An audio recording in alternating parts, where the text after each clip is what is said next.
If you were born before 1961, there's a letter making its way to your mailbox right now, and it has your name on it. What's written inside could change how much money hits your account every single month for the rest of your life. Maybe it's already sitting on your kitchen table and you're staring at it confused. Maybe it hasn't shown up yet and you're wondering why everyone's suddenly talking about this. Either way, give me the next few minutes because I'm going to break down exactly what changed, why it changed, what it means for your specific birth year, and what you need to do before it affects your check. Ready to see if you're one of the millions this touches? Let's get into it. My name is Hank Mercer, and before we go any further, if this is the kind of information you want delivered to you before the deadlines arrive rather than after, hit subscribe right now and turn on the notification bell. What I cover on this channel tracks Social Security rules, Medicare updates, and retirement planning changes as they happen, because the rules do change and the people who are subscribed find out in time to act. Now let's get into it. Let's start with the question everyone's asking. If you were born in 1960 or earlier, you're now standing on the other side of a rule that has been quietly phasing in for more than 40 years. Here's the background. Back in 1983, Congress passed a set of amendments to Social Security that slowly raised the full retirement age, what most people call FRA, from 65 up to 67. This wasn't a single announcement. It was rolled out in tiny increments, 2 months at a time, spread across birth years, so no one moment ever felt like the change. But 2026 is different, because this is the year the decades-long rollout officially finishes. If you were born in 1960, your full retirement age is now locked at 67. Born in 1959? Yours landed at 66 years and 10 months, and if your birth year is 1958 or earlier, you already crossed your own threshold in a previous year under the older numbers. So why is this suddenly relevant in the middle of 2026 when the phase-in has been coming since the Reagan years? Because this is the year the Social Security Administration is mailing out updated benefit statements that reflect the fully completed rule, alongside a batch of other changes that kicked in on January 1. If you haven't filed yet, if you're weighing when to file, or if you're already collecting and want to confirm your check is right, this is the moment all of it lines up. Do you actually know down to the month when you hit 100% of your benefit? Now let's get into what actually shifted this year, because there's a lot of noise out there and I want to give you the real, verifiable version instead of vague scare talk. 6 major changes took effect for 2026, and each one touches your birth year a little differently. Change 1 is the cost of living adjustment, or COLA.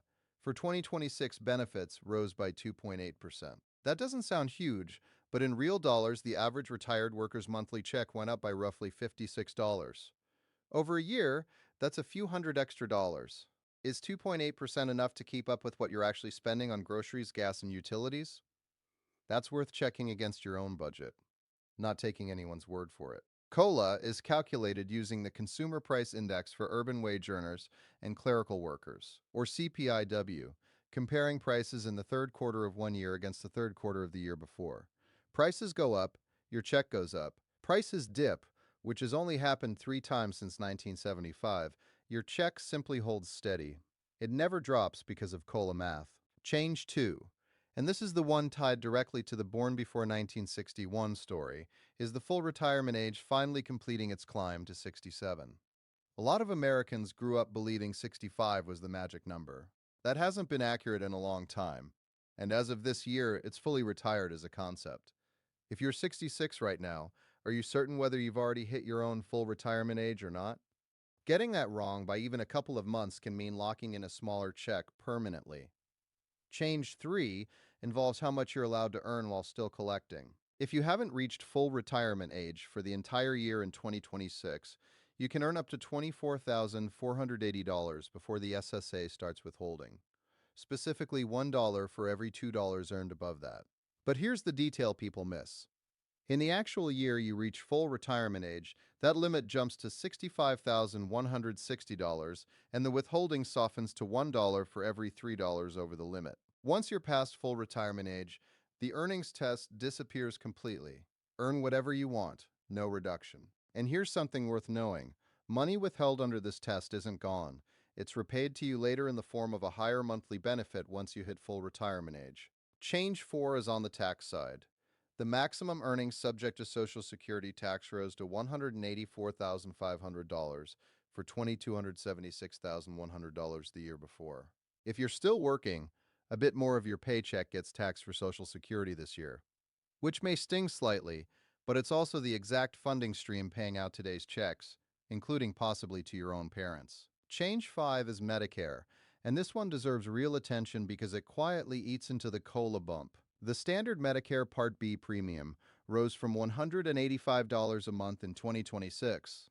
For most beneficiaries, that premium gets pulled straight out of the Social Security check before it ever reaches your bank account. So when people say my COLA increase vanished, this is usually exactly why. Do the math. If COLA added around $56 a month and your Medicare premium climbed roughly $17, your actual net gain is a lot smaller than the headline number suggested. Change 6 relates to required minimum distributions from accounts like traditional IRAs, which under the Secure 2.0 Act now start at age 73 instead of 72.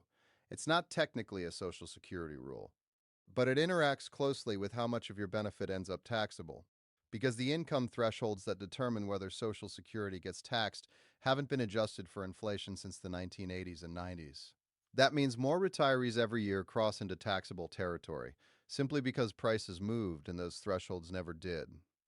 One thing I'll add here that doesn't get talked about enough: the SSA has also been rolling out expanded identity verification steps for online accounts and phone claims this year, partly in response to a rise in benefit-related scam attempts targeting people in this exact age bracket. If you get a call claiming to be Social Security asking you to verify your number or pay a fee to keep your benefits active, that's not how the agency operates. They will never demand payment by gift card or wire transfer, and any real issue with your account shows up in your mailed notice or your online portal first. Not a surprise phone call. Now let's talk about that letter, since that's what brought a lot of you here. Every year, the SSA mails notices explaining your new benefit amount for the coming year, reflecting COLA, any Medicare premium changes, and for people near the threshold, confirmation of exactly when your personal full retirement age lands. It's not a secret memo. It goes to tens of millions of people. But the timing this year happens to coincide with the finish line of that 4-decade age phase-in, which is exactly why so many people are searching for answers right now. If yours already arrived, did you read the whole thing or skim it and set it down? If it hasn't shown up yet, here's something worth doing today. Log into your personal My Social Security account on the official SSA.gov site. Inside, you can see estimated benefits at different claiming ages, your exact full retirement age down to the month, your earnings history, and any notices sent to you. No waiting on the mail required. So here's what I want you to do. The benefits, the discounts, the assistance programs most seniors qualify for but never end up using, I pulled them all together in one place, broken down by state and by programs, so you're not stuck searching through confusing government pages for hours. It's simple, it's fast, and any senior can find exactly what applies to their situation. Doesn't matter what state you live in, there's help out there you're probably missing out on. It's called the Senior Benefit Playbook, and it's sitting in the first pinned comment right under this video. Just tap it once, and you will have everything you need. Now stay right here, because the last one is the biggest benefit most seniors never claim. And it's the reason I made this whole video. Let's talk about why this particular birth year cutoff carries so much weight for people. If you were born before 1961, you likely grew up watching parents or grandparents retire at 65 without a second thought. That was just how it worked. You may have built your whole mental retirement plan around that number without realizing the rules had been shifting underneath it, year by year, while you were busy working and raising a family. That's exactly why knowing your own full retirement age matters right now. Claiming even 1 year early results in a permanent reduction, and I mean that word literally. It does not correct itself later. If your full retirement age is 67 and you claim at 62, the earliest age allowed, your benefit is cut by up to 30% for life.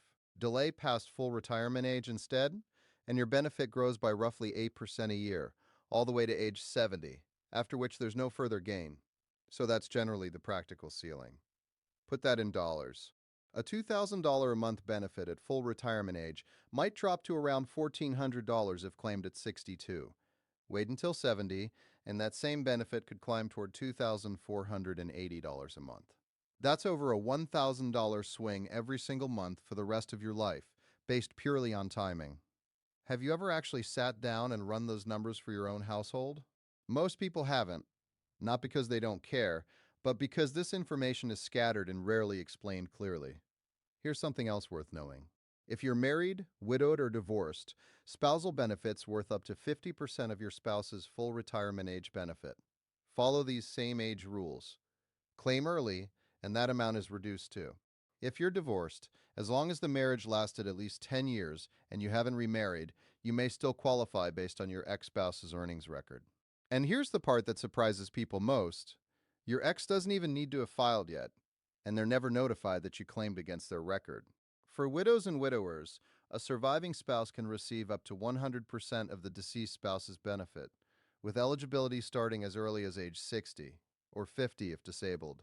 And if the spouse who passed had delayed their own claim past full retirement age, the survivor inherits that larger delayed amount rather than a smaller one. This is one of the most overlooked reasons delaying benefits, when it's financially possible, matters so much for couples. It's not just about one person's check. It's about protecting whichever spouse lives longer. I also want to address something directly because honesty matters more to me than clicks. You've probably seen other videos with dramatic titles claiming Social Security is about to vanish or that benefits are secretly being cut for people over 65. I'm not going to tell you that, because it isn't accurate. What is true, and what the Social Security Board of Trustees has publicly reported, is that the combined trust funds are projected to become depleted around 2033 if Congress takes no action. That does not mean checks stop. It means incoming payroll tax revenue alone would cover a little over 3/4 of scheduled benefits from that point forward, unless lawmakers act, which, going back to those 1983 reforms, is exactly what Congress has done every time a shortfall approached. Is it worth watching? Absolutely. Is it the same as your check disappearing next year? No. And you deserve the accurate version, not fear dressed up as news. So let's make this practical. What should you actually do, right now, if you were born before 1961? First, log into your My Social Security account and confirm your exact full retirement age, plus your estimated benefit at 62, at full retirement age, and at 70. Seeing your real numbers side by side beats any general chart, including the ones in this video. Second, if you're still working and under full retirement age, look closely at those earnings limits. $24,480 if you're under FRA all year, or $65,160 in the year you reach it. Remember, withheld money isn't lost. It comes back as a higher benefit later. Third, if you're married, sit down together and actually run the numbers on spousal and survivor benefits as a household, not as two separate individual strategies. Who claims when can shape what the surviving spouse receives decades from now. Fourth, watch how your Medicare Part B premium interacts with your COLA increase. Knowing that roughly $17 of this year's raise may already be absorbed by the premium hike helps you budget accurately instead of being caught off guard. Fifth, the simplest step of all, actually open and read your Social Security notices when they arrive, by mail or online. It's tempting to set official-looking government mail aside for later, but later often turns into never, and these letters carry numbers specific to you. Here's the bottom line. If you were born before 1961, you're living through the final stretch of a retirement age shift that's been rolling out since 1983. Layered on top of this year's COLA, updated earnings limits, a higher Medicare premium, and tax thresholds that haven't kept pace with inflation in decades. None of this is a conspiracy, and none of it means your benefits are vanishing. But it does mean the numbers you may have grown up assuming, retiring at 65, no longer reflect reality. And understanding these rules instead of ignoring them can mean a difference of hundreds of dollars a month, every month, for the rest of your life. So here's my question before you go. Have you checked your own full retirement age yet? Do you know what your benefit looks like at 62, at full retirement age, and at 70? If not, that's okay.